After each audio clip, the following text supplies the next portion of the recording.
Hello guys.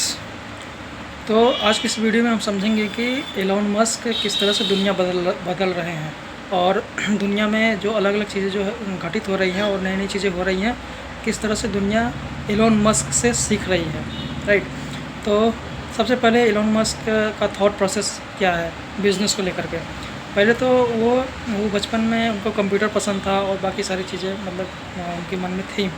But अभी उन्होंने जो एक अपना बुक पब्लिश किया है उसमें वो बताते हैं कि भाई जो बिज़नेस करना मेरा कोर मकसद नहीं था, यानी मुझे कंपनी खोलना मेरा मकसद नहीं था। उनको कंप्यूटर पसंद था, तो इस तरह से उन्होंने पेपाल स्टार्ट किया। फिर उसके बाद और बहुत सारी चीज़ें उन्होंने किया। तो अभी वो स्पेस एक्स के थ्रू धरती के पहले ट्रिलियनियर बन चुके हैं।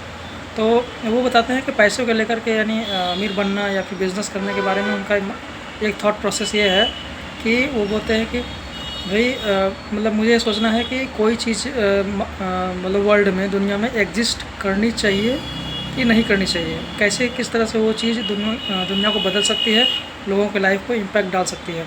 तो इसलिए उन्होंने कंपनी स्टार्ट किया, यानी टेस्ला स्टार्ट किया।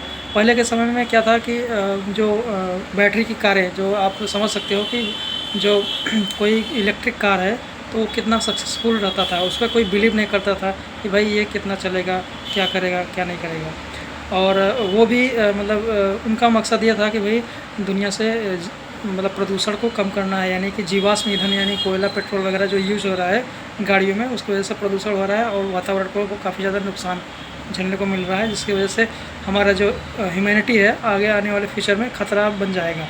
तो फ्यूचर को समझ करके उन्होंने स्टार्ट किया कि भाई क्यों ना इलेक्ट्रिक कुछ चीज़ें स्टार्ट की जाए।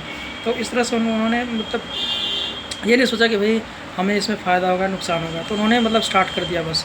तो कई सारी चीज़ें उन्होंने फेलियर देखा उसमें, उसके बाद वो टेस्ला सक्सेसफुल हुआ, तब जाकर वो पैसा कमाया। राइट।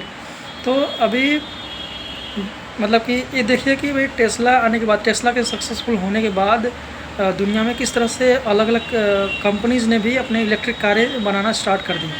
और इसके पहले तो वो नहीं बना रहे थे, इतनी जल्दी की इलेक्ट्रिक कारों का नए मॉडल नहीं निकाल रही थी। लेकिन जैसे टेस्ला सक्सेसफुल हुआ, वो एकदम बूम आ गया मार्केट में।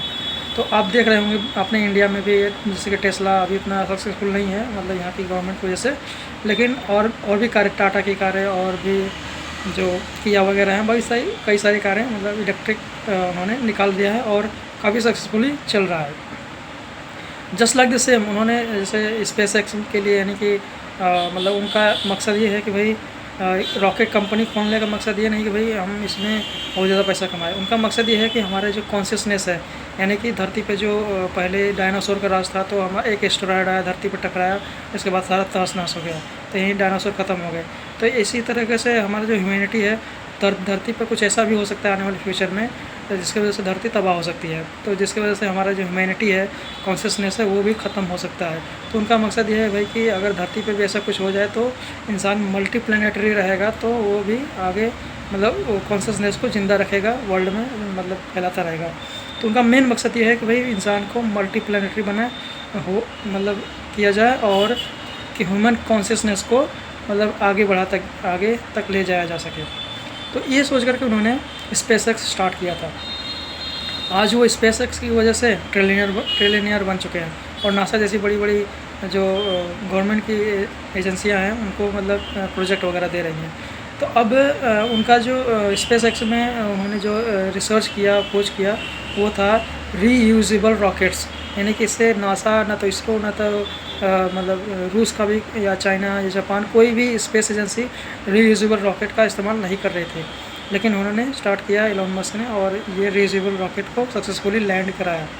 तो जिसकी वजह से अब क्या है कि जो अलग अलग कंपनी, देशों के स्पेस एजेंसी है, वो भी अब क्या कर रहे हैं, रीयूजेबल रॉकेट्स बना रहे हैं। जैसे अभी चाइना ने भी बनाया है और जापान ने भी रीयूजेबल रॉकेट्स बना दिए हैं। तो ये पूरी दुनिया जो है एलोन मस्क से सीख रही है। राइट। अभी एलोन मस्क क्या थॉट प्रोसेस है, वो क्या सोचेंगे, जैसे कि न्यूरालिंक वगैरह ओपन किया है, उसके बाद कई सारी चीज़ें उनका चल रहा है। तो उनका थॉट प्रोसेस ये है कि भाई हमें इस तरह से सोचना चाहिए कि कोई चीज़ ह्यूमैनिटी को और लोगों को लाइफ को आसान और थोड़ा सा बेटर वे में चलाने के लिए होनी चाहिए या नहीं होनी चाहिए। अगर होनी चाहिए तो वो उसके लिए मेक इट हैपन मतलब के लिए वर्क करना स्टार्ट कर देते हैं वो। तो इसी तरीके से अभी मार्केट में जितनी सारी चीज़ें आई हैं, जैसे अभी ये हवाई जहाज़ हो गया, या फिर कोई भी मतलब ऐसी चीज़ जो हो गई, ये मोबाइल फ़ोन हो गया, नेटवर्क इंटरनेट वगैरह, किसी ऐसे पर्सन के सोचने की वजह से हुआ है जो कि थोड़ा डिफरेंट सोचा है। तो डिफरेंट सोचते रहना चाहिए और ह्यूमैनिटी के लिए ऐसा कुछ बनाने के लिए सोचना चाहिए जो कि उसके लिए कंट्रीब्यूशन कर सके। और भगवान बुद्ध ने भी कहा है कि मतलब ह्यूमन का मतलब ऐसे अगर हम कहेंगे हमारा उद्देश्य क्या है जीवन का जीने का, तो वो भगवान बुद्ध के अकॉर्डिंग क्या है, हमें कंट्रीब्यूट करना है। मतलब हम धरती पे आए हैं तो हमें कंट्रीब्यूशन करना है, यानी हम दुनिया से जो ले रहे हैं हमें दुनिया को देना भी है, चाहे पर्यावरण हो चाहे ह्यूमन्स हो, राइट। तो इस तरह से वर्क करना है। तो यही कुछ थॉट प्रोसेस था उनका, मुझे लगा मुझे शेयर करना चाहिए। और इसी तरह के नॉलेजेबल वीडियोस अगर पाने के लिए तो आप चैनल को सब्सक्राइब कर सकते हो, और आप जो है कि और लोगों को शेयर करिए जिसके वजह से उनको भी थोड़ा वैल्यू मिल सके। और कमेंट कीजिए वीडियो में एंड में, जिससे हमें पता चलेगा कि भाई हाँ मैंने कुछ वैल्यूएबल बातें कही हैं। Okay, so stay tune and मिलते हैं नई वीडियो में। Take care.